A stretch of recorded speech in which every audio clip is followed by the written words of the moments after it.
बिस्मिल्लाहिर्रहमानिर्रहीम। अस्सलाम वालेकुम डियर स्टूडेंट्स, आज हम BRS का क्वेश्चन नंबर 1 स्टार्ट करेंगे। पिछली वीडियो में मैंने आपको BRS की बेस सारी समझा दी थी कि बैंक रिकॉन्सिलिएशन स्टेटमेंट है क्या, हम इसको बनाते क्यों हैं और इसकी जो है वो मेजर रीजंस क्या थी और रूल्स क्या थे। रूल्स जो है वो मैंने पिछली वीडियो में आपको समझाए थे।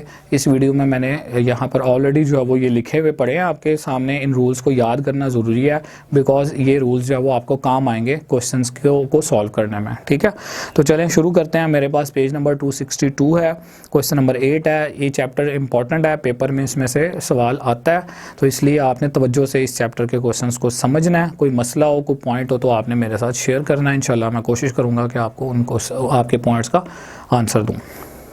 तो देखें ज़रा, क्वेश्चन नंबर 8 है। From the following particulars prepare a bank reconciliation statement of Sarmad and company as on 31 December 2015।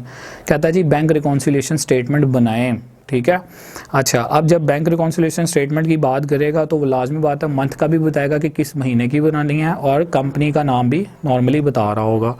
और सेकेंडली क्या होगा, ये बात आपने याद रखनी है, एक बुक का बैलेंस दिया होगा। टोटल कितनी बुक्स हैं? 2 बुक्स, एक cash book and second one is passbook. Cash book हम मेंटेन करते हैं, पासबुक बैंक मेंटेन करता है। कैश बुक में हम अपने पैसों का जो हमने बैंक में रिकॉर्ड जमा करवाए हुए होते हैं उनकी रिकॉर्डिंग करते हैं, और बैंक क्या करता है, जो पैसे हम बैंक में जमा करवाते हैं, बैंक के लिए हम कस्टमर हैं, तो कस्टमर्स के पैसों की डिटेल बैंक ने एक बुक में रिकॉर्ड करनी होती है जिसको हम पासबुक का नाम देते हैं। ठीक है, तो यहाँ पर क्वेश्चंस जो होंगे, किसी क्वेश्चन के अंदर जो है वो कैश बुक का बैलेंस दिया होगा तो हमने क्या करना है, पासबुक का बैलेंस निकालना है, और किसी क्वेश्चन में पासबुक का बैलेंस गिवन होगा और हमने क्या करना है, कैश बुक का बैलेंस निकालना है। और इसके साथ साथ सेकेंडली जो हम बेसिकली BRS बना रहे हैं उसकी रीज़न क्या है कि जो कैश बुक और पासबुक का डिफरेंस आता है उन डिफरेंसेस को निकाला जाए, उनको नोट डाउन किया जाए और आइडेंटिफाई करें कि डिफरेंस क्यों आया था, और उसके बाद फिर हम कैश बुक और पासबुक का बैलेंस भी बता रहे हो। तो ये चीज़ें जो है वो हम लोग अब देखने जा रहे हैं। तो देखिएगा, क्वेश्चन नंबर 8 है जी, इसका फर्स्ट पॉइंट है। मैं यहाँ पर अगर ऊपर डिटेल की बात करूँ तो सबसे पहले आपने क्या करना है, बिजनेस नेम लिखना है। यहाँ पर बिजनेस का नाम है जी Sarmad and company. Second number पर आप मार्कर से हेडिंग दोगे सारी, ये आप जो स्टेटमेंट बनाने जा रहे हो उस स्टेटमेंट का आप नाम लिखोगे, बैंक रिकॉन्सिलिएशन स्टेटमेंट। और ये कब बनानी है जी, एज ऑन 31 दिसंबर, यानी कि हम देखेंगे 31 दिसंबर 2015 वाले दिन कैश बुक और बैंक के बैलेंसेस क्या बनते हैं। अब नंबर फर्स्ट पॉइंट दिया उसने यहाँ पर, balance as per cash book. तो आपने करना क्या है, एक तरफ आपने हेडिंग देनी डिटेल्स की और दूसरी तरफ आपने लिख देनी अमाउंट। यहाँ पर आपकी नरेशन आएगी जिस तरह से हम जर्नल में डिटेल लिखते थे, और इधर जो है वो अमाउंट्स आ जाएंगी। अब डिटेल्स में अगर मैं देखूँ तो नंबर फर्स्ट पॉइंट क्या लिखा हुआ जी, balance as per cash book. तो यहाँ पर पॉइंट नंबर 1 मैंने इधर स्टेटमेंट लिखनी है, balance as per cash book. एक कॉलम मैंने सेंटर में ड्रॉ कर देना, डेबिट स्लैश क्रेडिट, यानी या वैल्यू डेबिट होगी या फिर क्रेडिट होगी। अब यहाँ पर याद रखिएगा, जब भी बैलेंस का वर्ड आएगा ना क्वेश्चन के अंदर, जब भी बैलेंस का वर्ड आएगा तो इससे मुराद क्या होगी, नॉर्मल बैलेंस। और दूसरे नंबर पर आपको क्या बताया कि जब भी क्वेश्चन स्टार्ट होगा या तो वो कैश बुक का बैलेंस होगा या फिर पासबुक का। तो इस क्वेश्चन के अंदर क्या, कैश बुक का बैलेंस दिया हुआ है। तो कैश बुक का बैलेंस है जी 12,500 से। तो कैश बुक का ये बेसिकली नॉर्मल बैलेंस है, और नॉर्मल बैलेंस क्या होता है, डेबिट होता है। तो मैंने यहाँ पर इसको डेबिट करना है और इधर अमाउंट लिख देनी है 12,500। ठीक है, तो ये फर्स्ट पॉइंट हो गया। उसके बाद सेकंड पॉइंट देखेंगे, नंबर 2 पर लिखा हुआ cheque issued amounting to ₹4500 not presented for payment.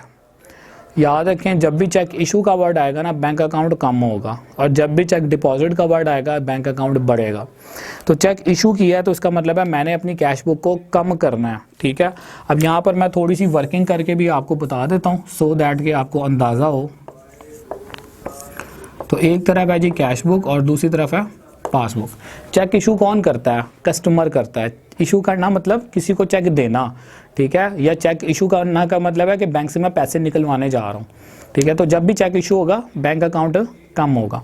अब चेक कितना इशू हो रहा है जी? 4500 का। तो जैसे ही 4500 का चेक इशू होगा मैंने अपनी कैश बुक को कम करना है। कैश बुक की जो डिक्रीज़ होती है वो क्रेडिट होती है, और अल्टीमेटली अगर ये चेक इशू हुआ तो ये बैंक में जाना चाहिए और बैंक से पैसे निकलने चाहिए, ठीक है। लेकिन क्या लिखा हुआ है यहाँ पर? Not presented for payment. ये चेक प्रेजेंट ही नहीं हुआ बैंक में पेमेंट के लिए। प्रेजेंट का मतलब पेश होना, बैंक में ये चेक गया ही नहीं है। अगर ये चेक बैंक में गया ही नहीं है तो उसका मतलब है पासबुक में रिकॉर्डिंग नहीं हुई, क्योंकि बैंक के पास होती है पासबुक, चेक बैंक में नहीं गया तो पासबुक में भी रिकॉर्डिंग नहीं हुई। तो ये डिफरेंस आ गया ना। तो ये जो डिफरेंस होगा ना, जो भी डिफरेंसेस आएंगे वो BRS में हमने रिकॉर्ड करने हैं। तो अगर बैंक वाले इसको रिकॉर्ड करते तो 4500 से क्या करते? पासबुक को कम करते। कम करने का मतलब पासबुक जब भी कम होगी हमेशा डेबिट होगी, जो कि उन्होंने नहीं की हुई। तो ये वाली जो अमाउंट है ना, जो डिफरेंस वाली अमाउंट है, वो आप यहाँ पर लिखोगे। 4500 से ये अमाउंट डेबिट होनी चाहिए थी, जो कि पासबुक में नहीं हुई। यहाँ पर बेसिकली डिफरेंस ही लिखने होते हैं हमने स्टेटमेंट में, ठीक है। और यहाँ पर क्या लिखेंगे? Check issued but not presented. Next point देखें, लिखा हुआ check deposited but not cleared ₹3110। ये रिवर्स अब आ जाएगा। चेक डिपॉजिट, डिपॉजिट का जब वर्ड आएगा, डिपॉजिट मीन जमा करवाना, तो जब भी चेक डिपॉजिट की स्टेटमेंट आ रही होगी इसका मतलब है हमने बैंक में चेक जमा करवाया है। इट मीन्स के कैश बुक को हमने इंक्रीज करना है। अब कैश बुक को इंक्रीज करने का मतलब है 3110 से कैश बुक बढ़ती है तो डेबिट करते हैं। ये कैश बुक है, ये इंक्रीज का कॉलम है, तो ये देखें डेबिट हुआ हुआ। तो जैसे ही चेक डिपॉजिट करवाएंगे कैश बुक बढ़ेगी, डेबिट होगी। असूलन क्या होना चाहिए? ये चेक जो है बैंक में जाए और बैंक वाले हमारे अकाउंट में रिकॉर्डिंग करें और पासबुक को भी बढ़ा लें, क्योंकि जब पैसे मैं जमा करवाऊंगा तो पासबुक बढ़नी है। लेकिन क्या लिखा हो? But not cleared. ये चेक जो है वो क्लियर नहीं किया बैंक ने अभी तक। क्लियर ना होने का मतलब क्या है? कि चेक अभी तक बैंक ने हमारे अकाउंट में डिपॉजिट नहीं किया। अगर बैंक इसको डिपॉजिट कर, यानी पासबुक में रिकॉर्डिंग नहीं हुई, तो अगर बैंक इसको डिपॉजिट करता तो 3110 से इसको इंक्रीज करता, यानी कि अपनी लायबिलिटी को बढ़ाता कि इतने रुपए हमारे पास जमा है। और पासबुक जब इंक्रीज होती है तो क्रेडिट होती है, यानी कैश बुक भी बढ़ेगी और पासबुक भी बढ़ेगी। कैश बुक बढ़ी भी है लेकिन बैंक वालों ने चेक क्लियर नहीं किया, इसका मतलब है इस अमाउंट की रिकॉर्डिंग नहीं हुई भी पासबुक में। तो ये डिफरेंस आया हुआ है। लिहाजा ये वाला जो डिफरेंस है, जो चीज़ पासबुक में नहीं लिखी हुई वो यहाँ पर लिखेंगे, और क्रेडिट करनी थी बैंक ने नहीं की तो इधर क्रेडिट करेंगे और यहाँ पर इसकी सिंपल नरेशन लिख देंगे। ये है जी क्वेश्चन नंबर भी नोट डाउन कर लेंगे। ये 8 क्वेश्चन है। Cheque deposited but not cleared. Next point देखें। नेक्स्ट पॉइंट है जी, banker had wrongly debited the firm's account with 712। Banker ने गलती से हमारे अकाउंट को डेबिट कर दिया, ठीक है। अब ये बैंकर गलती क्यों करता है, क्यों हो सकती है? नंबर 1 ह्यूमन एरर है, इंसान से गलती हो सकती है जितना मर्जी एक्सपर्ट है। और दूसरे नंबर पर जो है बैंक में जो है वो हज़ारों कस्टमर्स के अकाउंट होते हैं, तो गलती से किसी के अकाउंट में गलत पोस्टिंग हो सकती है। जैसे कि यहाँ पर पॉइंट आ रहा है कि बैंकर ने गलती से डेबिट कर दिया द फर्म्स अकाउंट, यानी कि इस फर्म के अकाउंट को 712 रुपये से। तो बैंकर के पास कौन सी बुक होती है जी? पासबुक होती है, और पासबुक 712 रुपये से डेबिट हुई हुई है। डेबिट का मतलब क्या है? पासबुक जब भी डेबिट होती है डिक्रीज होती है, ठीक है ना। यानी कि उसने हमारे अकाउंट को 712 रुपये से कम कर दिया बाय मिस्टेक, गलती से। यानी अब हमारा अकाउंट यहाँ पर बगैर किसी वजह के कम शो हो रहा है। तो ये जो गलती है, ये गलती भी आइडेंटिफाई होती है और BRS में हम लिखते हैं, ठीक है जी। तो आपने करना क्या है यहाँ पे अगर इसको डेबिट किया हुआ है तो इस एरर को रिमूव करना है। अकाउंटिंग में कोई चीज़ अगर डेबिट हो, ख़त्म करने के लिए उसका इफेक्ट क्रेडिट करते हैं, और अगर कोई चीज़ गलती से क्रेडिट हो रही हो तो उसका इफेक्ट जीरो करने के लिए उसको डेबिट करते हैं। तो ये अमाउंट इट मीन्स पासबुक में नहीं आनी चाहिए थी। तो ये पासबुक की साइड की मिस्टेक है। हम ये नहीं करेंगे कि कैश बुक में लिखेंगे, बैंकर से गलती हुई है, लिहाजा इस गलती को हमने क्या करना है, ये ख़त्म करना है। अब ये डेबिट हुआ हुआ लिखा हुआ रॉन्गली डेबिटेड, तो अगर जब भी क्वेश्चन में रॉन्गली डेबिटेड का वर्ड आए तो आपने उस अमाउंट को क्या कर देना, क्रेडिट कर देना। और अगर लिखा होता है रॉन्गली क्रेडिटेड तो हम उसको क्या करते, डेबिट कर देते। बस इतना ध्यान में रखिएगा। और यहाँ पर